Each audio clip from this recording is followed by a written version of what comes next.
The drafting board, a couple of projects that I'm working on. To get proposals. I typically don't do drawings until I get a price approved. Oops, I'm gonna show you the address there. Laundry room, plan view, elevation of that wall, elevation of that wall at the top, plan view of that, but at the top elevation of this wall, and then another cross section over these cabinets. That folds over, that comes down, and then another additional, this exists, and we're adding this around this door. And so I just wanted to show how all dimensions work, you know, with my background. I mean, I would rather put millimeters everywhere, but this is the way it's breaking down. It's always outside is the overall dimension, right? And then you break it down to the box, from the back of the back to the face of the face frames. I'm not gonna count the door here. I'll explain why. Well, I'll explain here. Is we have 12 inch to the face frame from the back wall. And so the door is elevated from that, so it will be a little bit proud of that. We're just trying to maximize how much storage in there. I think the door of this is to 12, but I'm not sure. At the bottom, it doesn't matter. It doesn't have to be perfect.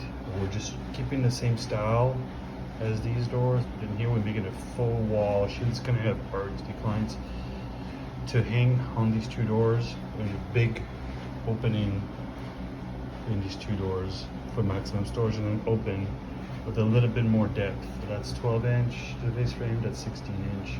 We're matching the crown. There's another cabinet on the wall here, there's another door here. And we're just trying to, you know, blend that in. She has the art right now on the wall. She needed more storage. We're just gonna put the art on the doors, and then the two doors on each side, and then open display upper there. That's much deeper. They'll just tuck over the frame of the door. But anyway, so overall, this here is a foot, 12 inches. And I typically leave a quarter of an inch behind the cabinets. Some of you might do that as well. Some of you might not. Best penmanship here. So that's 11 3/4 of casework minus 3/4 face frame. That's 11 minus half inch back. That's 10 and a half. Internally, it's a little bit more. So it's like 11 1/4 inside of storage plus the doors. So I do the same as an overall wall-to-wall dimension. Then the face frame and the opening for that upper cabinets, and that's the deeper one, 16. This is a plan view on the lowers. I'm sorry, on these uppers here. So there's the upper at the top, and then the mid uppers, and then this is existing, so there's no need to draw that. Yeah, adjustable shelves and holes, and like I said, full open display. This matches the thing, but that's kind of how we do it. Back dimensions in the back. So the back of this box here, that's that dimension. The back of this box here, that dimension. And then all the doors dimension with the gaps. Like overall from the last door to the last door, and the fillers. And that's a dimension, and overall 90.5. And there's a lot of repetitions of dimensions, but that's what it is. Same here. The outer dimension is the full-on heights. And you break it down with this under the upper here to the ceiling. That's 25 1/4. Then that dimension here from here to the countertop, it's very crucial, 46.5. That's my kind of field trip rough sketch. You can see how rough that is. 46.5. So plug that in there and then subdivide for the details. 36 was from floor to countertop, that's the existing stuff. And the back of the cabinets to the back to the back. I'm making this box a little bit higher than the crown. It's a pretty big crown. It's multi-step units. I'm not sure how we're gonna build it. We're matching the existing, just like all these like stairs. So we're just gonna do this like multiple layers of stuff to give it the same look. That's kind of how it's done. So again, this is a cross section of this. So if you were to look sideways, and you see the door there, so you can see where it wraps around. This is a cut and looking down, plan view, and a cut here, plan view. And that's how I do the dimensions. You can see more of the details on this guy here. This one, much more complex. So this is the plan view. There's an entrance into the laundry room and the door to the garage, right? The door opens this way, you can see outline here. It's important because she has her washer and dryer stacked, and we're gonna unstack them, and so one will swing that way, one will swing that way. Right now both are stacked and they're like right here. And you can see there's an existing sink cabinet here. There's one door that opens that way right now, so she can barely get in there to get the things. So we're gonna unpile them. But because the door of the garage swing inside, even if that whatever dryer door is slightly open, if it's showing these lines, you won't really hit it to go inside the garage. So it works really well, which will give her a kind of wall like this. That will open that way, that will open that way. A rod to hang stuff, some upper storage. Then here there's a door that opens with drying racks. And then there's a one cabinet with a one big drawer for laundry detergent. And then these drawers with open space in between them. You can see them here on the side where they are. They're mesh drawer frames, if you wish. So you open them and you can put like underwear, bras, and whatever to dry. So the way that works, if you look at this elevation here, and this is a cross section of this cabinet here, and then you would look sideways, right? Coming vision, X-ray vision to that side, right? Just this column here, just this. This here, it's literally, you take that wall, you do a cut, or even like you look from the front here, and then whatever, you get a cut where the, you know, if you see here, you basically have X-ray vision of inside there. I kind of did it backward here. This should be here, and this upper here should be drawn here, but I understand. This is the washer and dryer, there's the drawers, which technically is here. So if you wish, you can see the opening. The rod should be shown where it is here, but whatever, same difference. But yeah, let's go back to this. So this here is the elevation, is what you see when you look at this way. So you see this whole sink wall, the sink, deep sink. She can wash her dogs. She wanted to pull out trash. She wanted a deep drawer for tools. So we're taking a sink that's pretty deep. It goes lower than that fixed front at 10 inches, but we're trying to conserve, because one of those like bins is like the ones that I use on my pullouts. Whoops, let me cover this. I don't want people to see the others.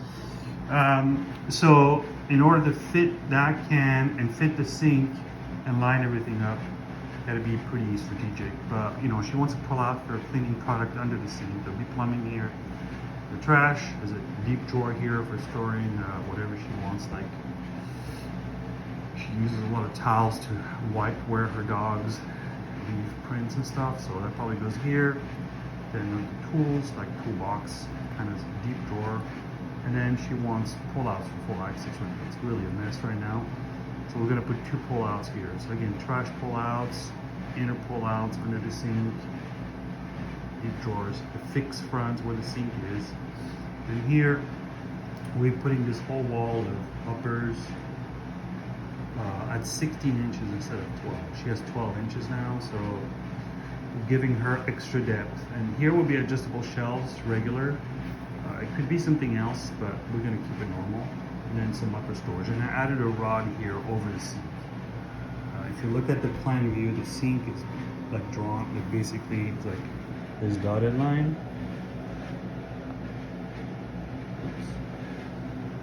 this dotted line here, it's just a little bit deeper than the 12 inch because it's a 12 inch deep sink. Reason why this sink is specific is because I said she has a deep sink for laundry room now that she washes. She has 2 small dogs and 3 cats, so she washes her dogs, not her cats. But anyway, she wants something deep. She can put the dog in there and it doesn't make a mess. There are small dogs. You can see the trash can, pretty tight fitting on this unit here, and then the pull-outs.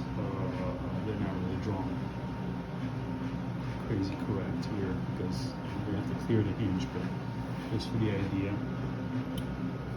Right, and then like you have the washer and dryer, and so you can see on the side view the space. So where things are important is this is a 36-inch deep lower section, and that dotted line is this upper here, right? And this upper is going to be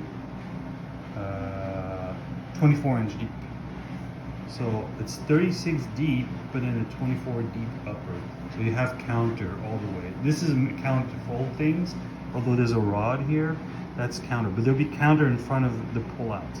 But what you need to know is on the rack, because it's only 24, and this is 36, these pullouts will probably be 22, and there's plenty of room on there, open against the wall. Again, you open the door, it stays there against the wall, and then you have these drying racks. So this is where she used to have washer and dryer stacked up. And you can see that it was crowded this corner, she couldn't get in to get things. So we're using this little wall here that we created to have a drying rack at the top here, and then at the bottom, these drying drawers, right? These guys. So they're 30 inches and the space is 29.25. So yeah, some of it will be still inside, but she can literally, if she wants to open fully these drawers, she can. Again, this is not what's in front of it. So these drawers are like right there, and they will pull almost all the way out, and she can load, things are fragile that can go on the dryer and need to be drying on the air drying. She can leave them inside. There's open space in between for ventilation, right? It says open, open, 3 open spaces, so there's air circulation. But if you want to, those top vertical racks can be all out, and these drawers can be all out, and she still has full access here. So all this stuff can be drying here in these little pockets, full access to washer and dryer, and a huge folding table on top of it. So that's kind of how this design is coming together.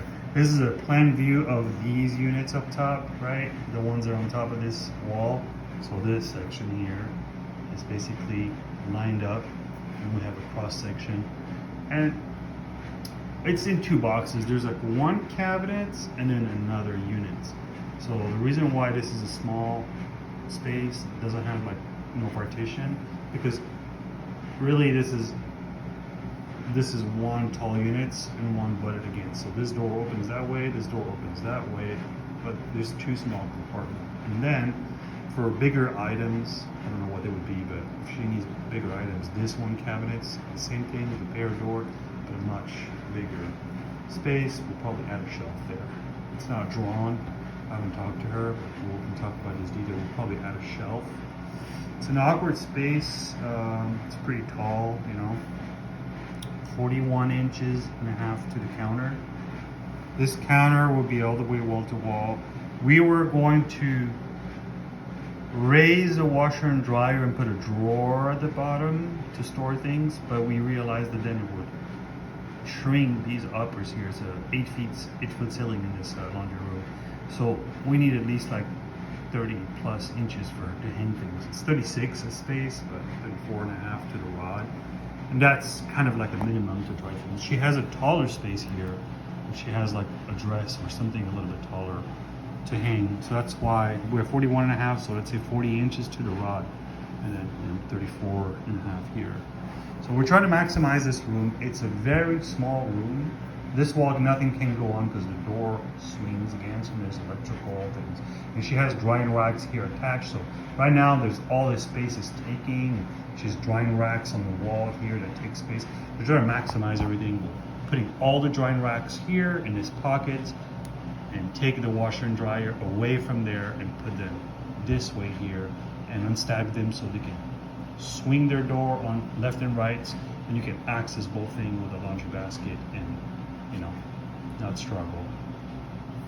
So I hope this was helpful.